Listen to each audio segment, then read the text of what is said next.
Hello there and welcome to the Card Grotto. Today I have a quick review of the Tim Holtz Media Mat. So this is a glass mat from Tonic Studios. It measures 14 inches by 23 inches, which is 35.5 centimeters by 58.3 centimeters in metric. On the left hand side it has a black gridded area with measurements on all four sides.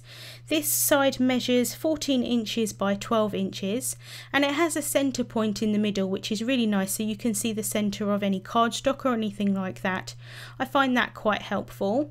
On the right hand side it has a white mixing area, and this is 7.5 inches by 11 inches or 19 centimeters by 27 centimeters, and it also comes with a non-slip mat that you can add over. I think it's supposed to be made to add over the white area on the right hand side if you wanted to use that instead of the mat itself, so you could do ink blending or anything like that on top of that.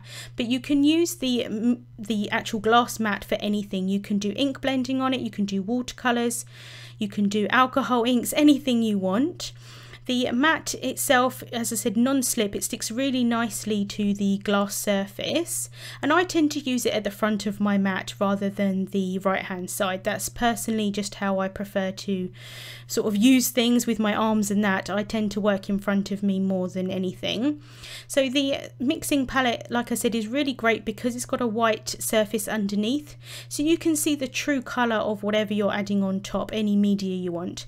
This is some distress inks, and like I said, you can see the true colour of them as opposed to if you were to do it on the left hand side. The mat cleans up really nicely with baby wipes or any, just like a cloth with some water or anything like that for watercolouring media. If you're using alcohol inks, you can use some alcohol on it and it won't damage the surface or anything like that.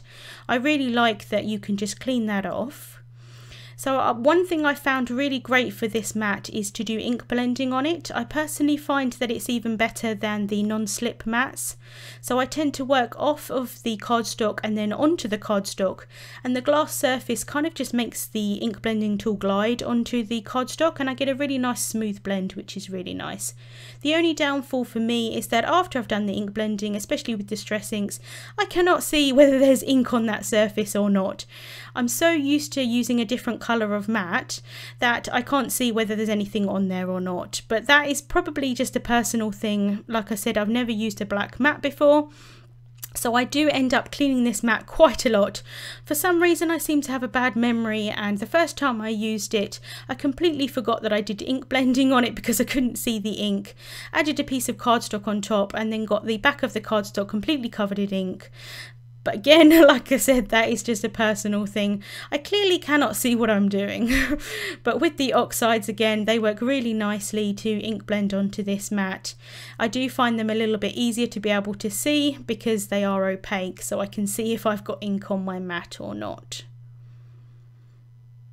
Obviously, if you use the white area on the right hand side, you wouldn't need to worry about that.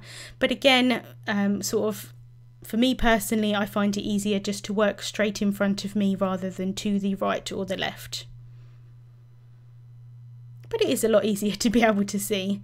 The only other downfall that I found is that I did manage to scratch the mat when I first used it with a craft knife.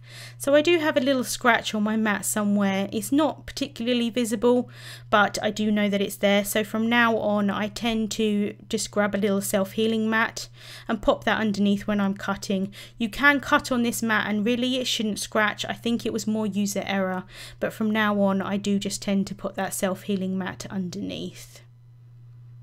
So like I said, I think this mat is really great.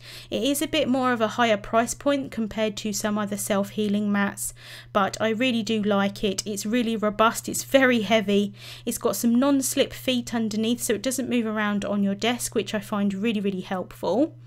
This is a very quick review, as you can see. Jennifer Maguire did a really in-depth review on it, and I'm going to link to that in my description box here on YouTube. I didn't want to repeat what she'd already said, but I have had quite a few people asking me what I thought of it.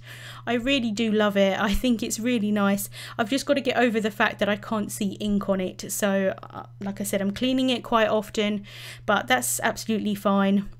I will get used to probably knowing whether I've got ink on it or not, but for the time being I'm trying to keep it really nice and pristine because it looks really nice on my desk. It's got a really nice sleek design, I think. So yeah, really like it, and I was gifted it from my mum for my birthday, so I'm really grateful that she did buy it for me. So the links to the products will be in the description bar on YouTube and also over on my blog. Thank you so much for watching, and I'll see you soon.